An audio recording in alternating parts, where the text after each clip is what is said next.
Hello everyone, welcome to Parkway. हमारे channel पे आप लोगों का स्वागत है। आज हम लोग पढ़ने वाले हैं पैसिव ट्रांसपोर्ट, जो कि मेम्ब्रेन ट्रांसपोर्ट की एक टाइप है। तो चलिए शुरू करते हैं। सबसे पहले जान लेते हैं कि मेम्ब्रेन ट्रांसपोर्ट होता क्या है, जिसकी आज हम लोग एक टाइप पढ़ रहे हैं। Membrane transport refers to the collection of mechanism that regulate the passage of solutes such as ions and small molecules through biological membranes। देखिए, मेम्ब्रेन ट्रांसपोर्ट उन मैकेनिज्म्स के कलेक्शन को बोला जाता है जो कि यूज़ होते हैं बायोलॉजिकल मेम्ब्रेन्स में से सॉल्यूट्स, चाहे वो आयंस हों चाहे वो छोटे मोटे कोई मॉलिक्यूल्स हों, उनके ट्रांसपोर्ट के लिए किसी भी बायोलॉजिकल मेम्ब्रेन के अंदर से बाहर की तरफ और बाहर से अंदर की तरफ अगर कोई भी सॉल्यूट लेके जाना है तो उसके लिए जो भी मैकेनिज्म जो है वो अप्लाई किए जाते हैं उनको हम लोग बोलते हैं मेम्ब्रेन ट्रांसपोर्ट। देखिए, जो मेम्ब्रेन ट्रांसपोर्ट होते हैं वो दो तरह के होते हैं। एक होता है एक्टिव ट्रांसपोर्ट और एक होता है पैसिव ट्रांसपोर्ट। इन दोनों में डिफरेंस क्या है कि जो एक्टिव ट्रांसपोर्ट है उसमें एनर्जी हम लोगों को प्रोवाइड करनी पड़ती है और जो पैसिव ट्रांसपोर्ट है उसमें एनर्जी की कोई भी नीड नहीं होती। तो वो होता है पैसिव ट्रांसपोर्ट, जहाँ कोई भी एनर्जी सप्लाई ना करनी पड़े और ट्रांसपोर्ट अपने आप हो, तो उसको बोला जाता है पैसिव ट्रांसपोर्ट। तो आज हम लोग पैसिव ट्रांसपोर्ट ही पढ़ने वाले हैं। चलिए सबसे पहले जान लेते हैं कि पैसिव ट्रांसपोर्ट होता क्या है। Passive transport is movement of ions and other atomic molecular substances across the cell membranes without need of energy input. देखिए, जो पैसिव ट्रांसपोर्ट क्या है, पैसिव ट्रांसपोर्ट किसी भी बायोलॉजिकल मेम्ब्रेन या सेल मेम्ब्रेन के अक्रॉस जो आयंस और मॉलिक्यूल्स की मूवमेंट हो रही है उसको हम लोग पैसिव ट्रांसपोर्ट बोलते हैं, जहाँ पे एनर्जी की इनपुट नहीं है। किसी भी सेल मेम्ब्रेन के अक्रॉस किसी भी आयन, एटम या मॉलिक्यूल की ऐसी मूवमेंट जिसके लिए एनर्जी इनपुट ना करनी पड़े उसको पैसिव ट्रांसपोर्ट बोला जाता है। एक्टिव ट्रांसपोर्ट है उसमें एनर्जी जो है वो प्रोवाइड करनी पड़ती है। जो पैसिव ट्रांसपोर्ट है वो एक्सटर्नल एनर्जी सोर्स के बजाय सिस्टम की जो खुद की टेंडेंसी होती है उसकी एंट्रोपी ग्रो करने की, यानी कि उसका जो टेम्परेचर ग्रेडियंट है उसको यूज़ करके जो पैसिव ट्रांसपोर्ट है वो होता है। पैसिव ट्रांसपोर्ट जो है वो चार तरह का है। उनमें से फर्स्ट है simple diffusion, second is facilitated diffusion, third is filtration and fourth is osmosis. अब हम लोग इन चारों ही टाइप्स को थोड़ा सा डिटेल में स्टडी करेंगे। तो सबसे पहली टाइप है डिफ्यूजन, यानी डिफ्यूजन भी पैसिव ट्रांसपोर्ट की ही एक टाइप है। Diffusion is the movement of substances from a region of higher concentration to a region of lower concentration। Diffusion जो है वो substances की movement है हायर कंसंट्रेशन वाले रीजन से लोअर कंसंट्रेशन वाले रीजन में। देखिए, जो डिफ्यूजन है वो लिक्विड्स और गैसेस में होता है। ऐसा इसलिए क्योंकि गैसेस और लिक्विड्स में पार्टिकल्स की जो मूवमेंट है वो बड़ी आसानी से हो जाती है। हमारे पास बीकर है ए। अब इसमें यहाँ पे एक ड्रॉपर की हेल्प से ये इंक ड्रॉपलेट्स जो हैं पोर किए गए। अब क्या हुआ कि अब अगर हम लोग इस बीकर को 4 सेगमेंट्स में डिवाइड कर लें तो हम लोग क्या देखेंगे, ये जो सेगमेंट है इसमें सॉल्यूट की कॉन्सेंट्रेशन ज़्यादा है बाकी के सोल्यूशन के मुकाबले से। तो इससे क्या होगा कि जो सोल्यूट है उसकी कॉन्सेंट्रेशन इस कंपार्टमेंट में ज़्यादा है। तो क्या होगा कि जो सोल्यूट है वो कम कॉन्सेंट्रेशन वाले कंपार्टमेंट्स में मूव करना शुरू कर देगा। तो उससे क्या होगा कि जो सॉल्यूट है वो सारे के सारे सॉल्यूशन में इवनली स्प्रेड हो जाएगा। तो इस चीज़ को बोला जाता है डिफ्यूजन। इसमें क्या हुआ, सॉल्यूट की मूवमेंट हुई हायर कंसंट्रेशन से लोअर कंसंट्रेशन की तरफ। तो इस चीज़ को बोला जाता है diffusion. The difference in the concentration of two areas is termed as concentration gradient। and the process of diffusion continues until this gradient neutralizes।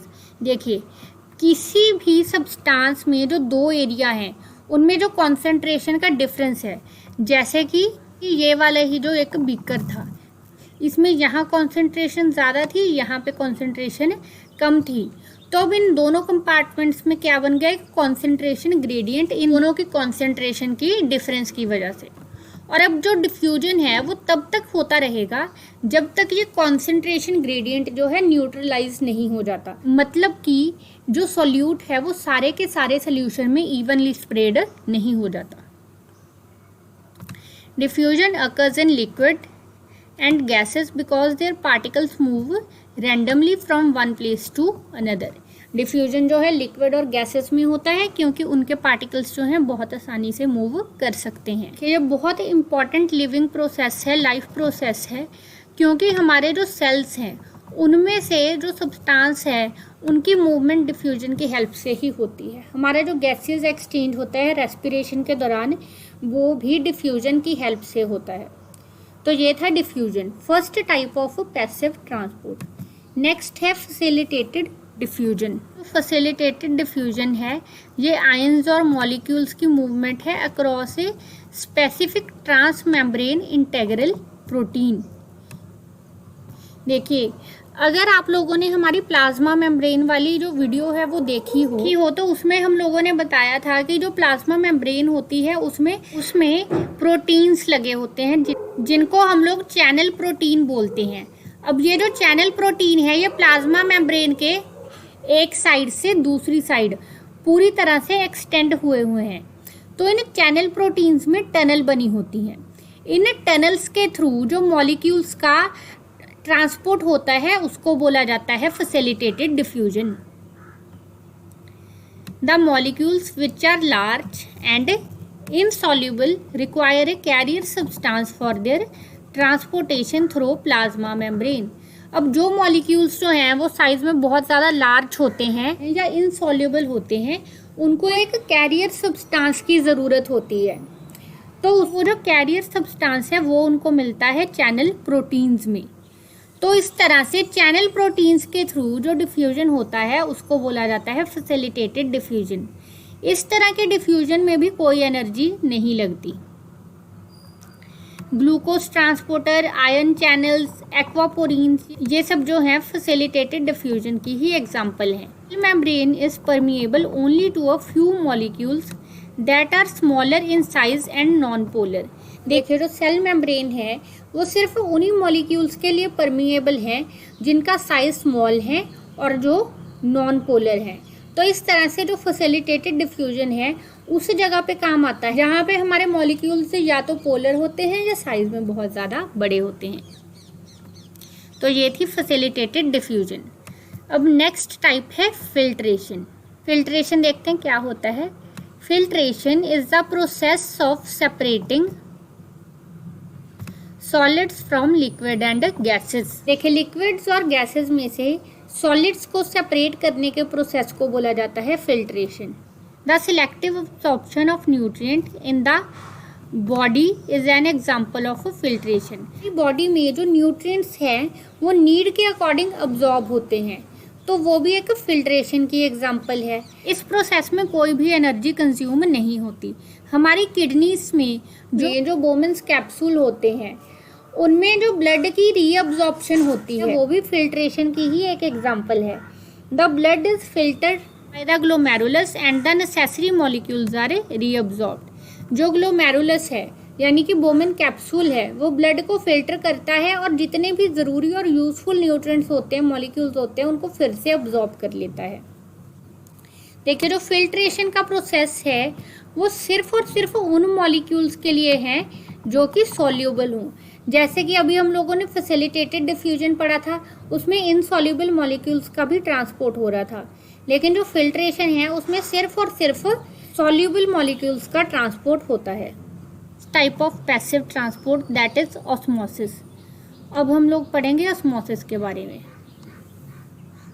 देखिए ऑस्मोसिस जो है वो बहुत आसान है आपके लिए समझना, क्योंकि आप लोगों ने डिफ्यूजन समझ लिया है। डिफ्यूजन में क्या हो रहा था कि जो हमारा सॉल्यूट था वो हायर कंसेंट्रेशन से लोअर कंसेंट्रेशन की तरफ जा रहा था, लेकिन अब ये जो ऑस्मोसिस है इसमें मूवमेंट हो रही है हमारे सॉल्वेंट की।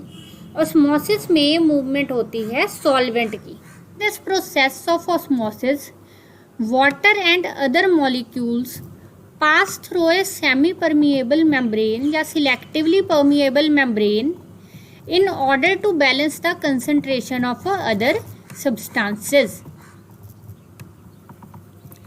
ऑस्मोसिस में क्या होता है कि जो वाटर है या कोई और मॉलिक्यूल है वो एक सिलेक्टिवली परमिएबल मेम्ब्रेन के थ्रू ट्रांसपोर्ट करता है ताकि वो जो सब्सटेंसेस की कॉन्सेंट्रेशन है उसको मेम्ब्रेन के दोनों तरफ बैलेंस कर दे। ध्यान से सुनिए, ऑस्मोसिस में वाटर या कोई और मॉलिक्यूल जो है एक सिलेक्टिवली परमिएबल मेम्ब्रेन से ट्रांसपोर्ट करता है ताकि जो मेम्ब्रेन की दोनों साइड्स हैं, मेम्ब्रेन की इनसाइड और आउटसाइड दोनों साइड जो कॉन्सेंट्रेशन है वो न्यूट्रलाइज हो जाए। जैसे ये वाला बीकर देखिए आप, अब इसमें ये जो साइड है इसमें सॉल्यूट ज़्यादा है और सॉल्यूट के मुकाबले सॉल्वेंट जो है कम है। इस साइड में जो सॉल्यूट है वो कम है और सॉल्वेंट ज़्यादा है। तो अब क्या होगा कि ये जो वाटर है, मान लीजिए वाटर में ही हम लोगों ने शुगर डिज़ोल्व की है, तो क्या होगा जो वाटर की मूवमेंट है वो इस तरफ बीकर के इस तरफ से इस तरफ होनी शुरू हो जाएगी ताकि दोनों ही तरफ जो सोल्यूशन है सेम कॉन्सेंट्रेशन का हो। अब देखिए उसका रिजल्ट क्या हुआ, इधर जो वाटर था वो इतना सा बच गया, लेकिन जितने सॉल्यूट इसमें प्रेजेंट थे उसके अकॉर्डिंग वो करेक्ट था, और इधर जो वाटर है इस लेवल तक आ गया और जितने सॉल्यूट थे उसके अकॉर्डिंग वाटर भी हो गया। तो इस तरह से दोनों ही तरफ मेम्ब्रेन के इनसाइड भी और आउटसाइड भी, या फिर बोल लो आप लोग मेम्ब्रेन के राइट साइड भी और लेफ्ट साइड भी में कॉन्सेंट्रेशन जो है वो इक्वल होगी। तो इस तरह से क्या हुआ कि मेम्ब्रेन के दोनों साइड जो सोल्यूशन था वो यूनिफॉर्म हो गया। तो इस चीज को बोला जाता है osmosis. Osmosis is affected by the concentration gradient and temperature. जो ऑस्मोसिस है वो कॉन्सेंट्रेशन ग्रेडियंट और टेम्परेचर के ऊपर डिपेंड करता है। Is the concentration gradient the faster is the rate of osmosis. देखिए कॉन्सेंट्रेशन ग्रेडियंट क्या था कि एक सोल्यूशन के जो दो फेजेस हैं उनमें कॉन्सेंट्रेशन का जो डिफरेंस है, सोल्यूट की कॉन्सेंट्रेशन का जो डिफरेंस है उसको हम लोग कॉन्सेंट्रेशन ग्रेडियंट बोल देते हैं।